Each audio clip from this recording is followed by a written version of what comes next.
हमारे साथ गृह राज्य मंत्री नित्यानंद राय जी हैं।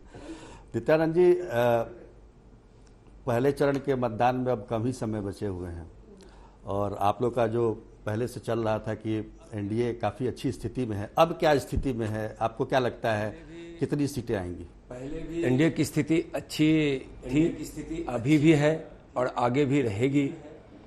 और एनडीए बहुत ही 2010 के अपने इतिहास को दोहराएगी। और मतलब आज भी आप कह रहे हैं कि 220 सीट, मतलब आज भी आप कह रहे हैं कि 220 सीट जो आप पहले कहा करते थे, लेकिन स्थिति थोड़ी पहले से कमजोर हुई है। आपको ऐसा लगता है? मतलब फील्ड में जाने स्थिति दिन पर दिन और अच्छी ही हो रही है और इसमें कहीं कोई संदेह नहीं है। देखिए, सब लोग अपनी अपनी बात करते हैं, कहने के लिए किसी को कोई रोक नहीं सकता है, लेकिन एनडीए की स्थिति बहुत ही अच्छी है और 2010 के इतिहास को एनडीए बिहार में दोहराएगी। आप केंद्रीय गृह राज्य मंत्री हैं, आपने एक बयान दिया कि अगर यहाँ महागठबंधन जीत जाता है बिहार में तो कश्मीर का आतंकवादी यहाँ आ जाएंगे। इसके पीछे क्या आपको क्या मतलब वजह लगती है? मेरे बयान को थोड़ा सा गौर करने की जरूरत है। मैंने कहा था कि कश्मीर से आतंकवाद का सफाया हो रहा है और अब आतंकवादियों की कोई जगह हिंदुस्तान में नहीं है।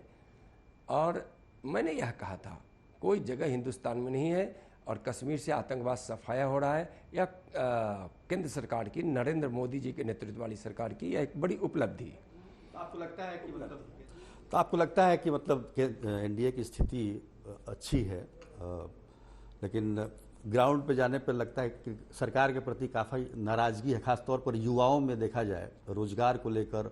और तेजस्वी यादव ने जो एक मुद्दा बनाया है रोजगार का, आपको लगता है कि वो रोजगार निश्चित रूप से एक महत्वपूर्ण मुद्दा है, लेकिन आप रोजगार को देखें तो जो माननीय प्रधानमंत्री जी का आत्मनिर्भर भारत का जो संकल्प है, सपना है, उसमें आत्मनिर्भर बिहार भी है। और आत्मनिर्भर बिहार में औद्योगिक क्रांति से, कृषि क्रांति से, श्वेत क्रांति से और नीली क्रांति से यहाँ एक जो क्रांति आने वाली है इन सब क्षेत्रों में, उसके माध्यम से बिहार के करोड़ों युवाओं को, उसमें करोड़ों लोगों को रोजगार मिलेगा। लेकिन ये तो सरकारी नौकरी की बात कर रहे हैं। तेजस्वी यादव ने जो अपना दाव खेला एक तरीके से कि 10 लाख लोगों को सरकारी नौकरी देंगे वो। देखिए, 15 वर्षों तक आपको लगता है कि तेजस्वी जी के परिवार और उनकी पार्टी की सरकार रही, उसको आप उठाकर देखिए। और एनडीए जो बिहार में नीतीश जी के नेतृत्व में सरकार रही है, उसको उठाकर देखिए, उससे स्थिति आपको स्पष्ट हो जाएगी। तेजस्वी जी जो कहते हैं, उनका इतिहास है कि कहते हैं वह करते नहीं हैं। जो अभी तक कुछ नहीं किए, आगे भी कुछ नहीं करेंगे। नौकरी भी देगी, एनडीए सरकार ही दी है और आगे भी देगी। मैं आपको बिहार की एक बात बताना चाहता हूँ। आप देखिए किस प्रकार से बिहार के नौजवानों को रोजगार देकर या एक नौकरी देकर किस प्रकार से बिहार में लोगों को अवसर दिया है। आप टोला सेवक की, विकास मित्र की, किसान सलाहकार की, रोजगार सलाहकार की और जिस रूप में हो शिक्षकों की बहाली 3 लाख से भी ज्यादा जो की गई है, वह सब नीतीश कुमार और युवा संतुष्ट नहीं है। मतलब हम फील्ड में जाते हैं जी। वह इस प्रकार से रोजगार के अवसर और नौकरी दोनों देने का काम नीतीश जी की सरकार की है, एनडीए की सरकार की है बिहार में। और जीविका की बहन से आप जाकर पूछिए और देखिए कि जहां लाखों बहनों को रोजगार के अवसर मिले हैं और उससे कितनी ज़्यादा प्रगति हुई है और लोगों के जीवन में कितना, खासकर ग्रामीण जीवन में जीविका के माध्यम से, शहरों में आजीविका के माध्यम से बिहार की एनडीए सरकार, नीतीश कुमार जी के नेतृत्व वाली सरकार ने बहुत सारा काम किया है, जिससे रोजगार भी मिले हैं, नौकरियां भी मिली, रोजगार भी मिले हैं, नौकरियां भी मिली।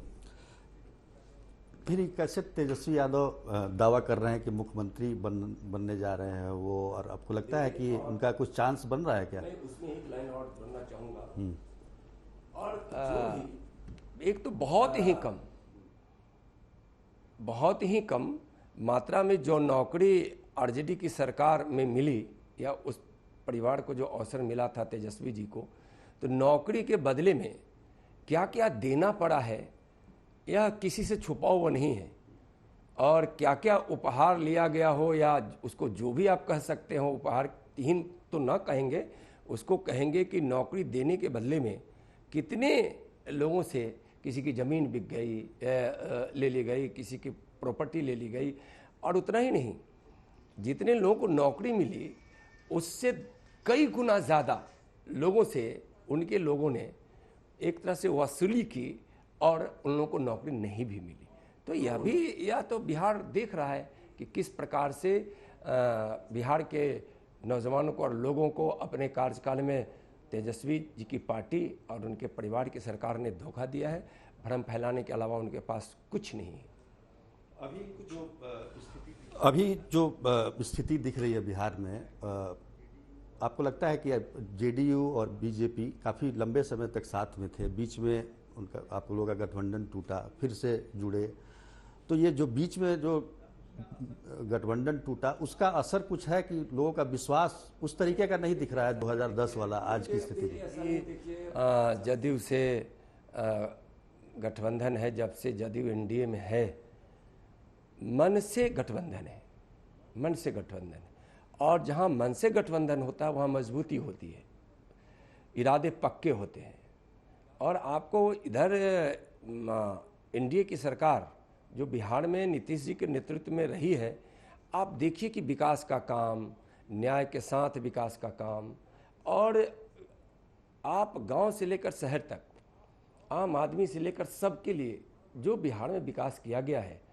और इसमें हमारे माननीय भारत के प्रधानमंत्री आदरणीय नरेंद्र मोदी जी जो बिहार पे विशेष कृपा रखते हैं, उनके उस आशीर्वाद से, केंद्र सरकार के सहयोग से बिहार में विकास की बड़ी बड़ी योजनाएं लागू हुई है, काम हुआ है, पूर्ण हुआ है, कुछ चल भी रहे हैं। आप देखेंगे 1,25,000 करोड़ के पैकेज से बिहार के विकास में कितनी गति आई। इसके अलावा अभी कोविड काल में भी देखिए कि दो बड़ा हॉस्पिटल दिया गया। बिहार सरकार ने भी नीतीश जी के नेतृत्व में हमारे स्वास्थ्य मंत्री मंगल पांडे जी ने कोरोना काल में इलाज की अच्छी व्यवस्था की। इसके बावजूद भी माननीय प्रधानमंत्री जी ने पीएम केयर फंड से यहाँ दो अस्पताल दिए, एक बिहटा में और एक मुजफ्फरपुर में, दोनों मिलाकर 1,000 बेड है। और उसमें 250 आईसीयू जो वेंटिलेटर युक्त है। तो एक बड़ी व्यवस्था, घर घर बिजली पहुंच गई है, शौचालय बने हैं, अब बिजली रह रही है, सड़कें बनी हैं, कृषि के क्षेत्र में क्रांति आई है, किसानों को प्रधानमंत्री सम्मान निधि से 6 बार के बावजूद युवाओं में नाराजगी है नित्यानंद जी। लेकिन हम एक सवाल पूछे, जनधन खाता खुला है, उज्ज्वला गैस कनेक्शन गया है, आयुष्मान भारत के माध्यम से जो प्रधानमंत्री जी की महत्वाकांक्षी योजना उसके माध्यम से बिहार को बहुत लाभ मिला है। बिहार बहुत आगे बढ़ा है और भी आगे बढ़ेगा। हम ये कह रहे थे कि युवाओं में जो नाराजगी है, जो जिस तरह का थोड़ा सरकार के खिलाफ जो गुस्सा है, आपको लगता है कि कल से प्रधानमंत्री नरेंद्र मोदी रैली कर रहे हैं, नीतीश कुमार भी ज्वाइंट रैली में शामिल होंगे, स्थिति कुछ एनडीए के लिए बेहतर होगी? देखिए अभी प्रधानमंत्री जी के आने से और बेहतर होगा। और पूरे देश समेत बिहार के, चाहे वो नौजवान हो, किसान हो, मजदूर हो, महिलाएं हो, हमारी माँ बहनें, जो भी हो, सब के मन में, चाहे व्यापारी हो, उद्योगपति हो, सबके मन में प्रधानमंत्री जी के प्रति आस्था है, विश्वास है। और प्रधानमंत्री जी के प्रति जो आस्था और विश्वास है वह बहुत अटूट है, इतना अटूट है कि आप उसको जब गौर करेंगे तो देखेंगे कि आज बिहार के सारे लोग, युवा से लेके किसान, मजदूर, महिलाएं, सब के सब आज हमारे प्रधानमंत्री जी के कामों के प्रति आदर भाव रखते हैं और समझते हैं कि जो प्रधानमंत्री जी कहते हैं वह करते हैं। और 6 वर्षों के इस कालखंड को आप उठाकर देखेंगे तो भारत कहाँ से कहाँ पहुँचा है। इसलिए हमारे प्रधानमंत्री जी का जो नाम है और काम है उसका भी लाभ हमको बिहार के चुनाव में मिल रहा है।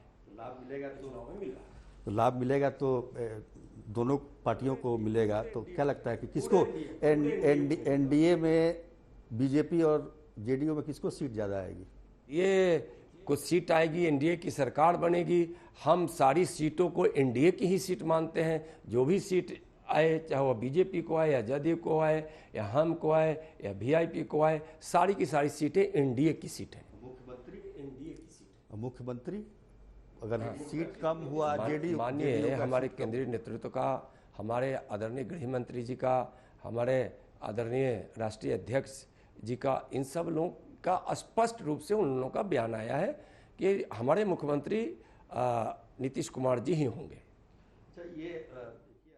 अच्छा ये देखिए आप, चुनाव जो हो रहा है कोविड काल में, कोरोना काल में चुनाव हो रहा है और आपके भी कई नेता कोरोना के मतलब पॉजिटिव पाए गए हैं। तो ऐसा लगता नहीं है कि चुनाव का ये वक्त था? आपको लगता है कि जो व्यवस्थाएं करनी चाहिए और जिस तरह के गाइडलाइन जारी किए गए थे चुनाव आयोग से उसका पालन भी नहीं हुआ? लोकतंत्र की व्यवस्था में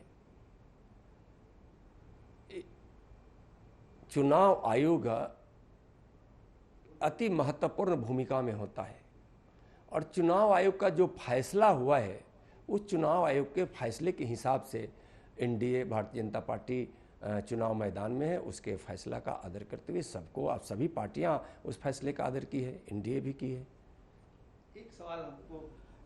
एक सवाल हमको हमारे मन में आ रहा है कि अगर एनडीए इंटैक्ट होता, एलजेपी भी साथ होती तो स्थिति कुछ और नहीं होती। देखिए, सरकार बनेगी, 2010 के इतिहास को दोहराएंगे।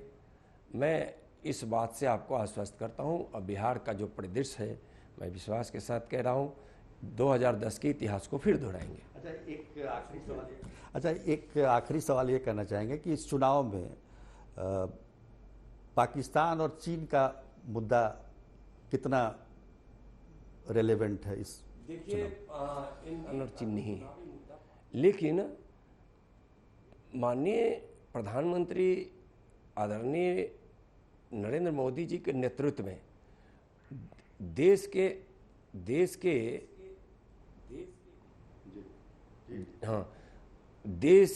की सुरक्षा जितना सुरक्षित हुआ है, आंतरिक सुरक्षा जितना हमारी मजबूत हुई है, सीमा जितना हमारा सुरक्षित हुआ है, देश का मान सम्मान जितना बढ़ा है और आज देश जितना सक्षम है, उसको इस देश के लोग अपने मन में बड़े आदर भाव से, सम्मान के साथ सजोए हुए हैं।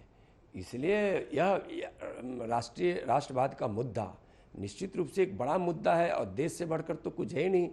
तो कोई भी विषय जब आता है तो लोग इसको स्वतः आकलन करने लगते हैं, तुलना करने लगते हैं कि पहले क्या होता था। नरेंद्र मोदी जी की सरकार देश को सुरक्षित रखने के लिए और देश के सम्मान के लिए कहीं कोई समझौता नहीं करते हैं। विकास भी हो रहा है, देश सुरक्षित भी है, देश की सीमा भी सुरक्षित है और देश में शांति भी बहाल है और न्याय के साथ, आदर के साथ देश का में विकास की भी धारा बह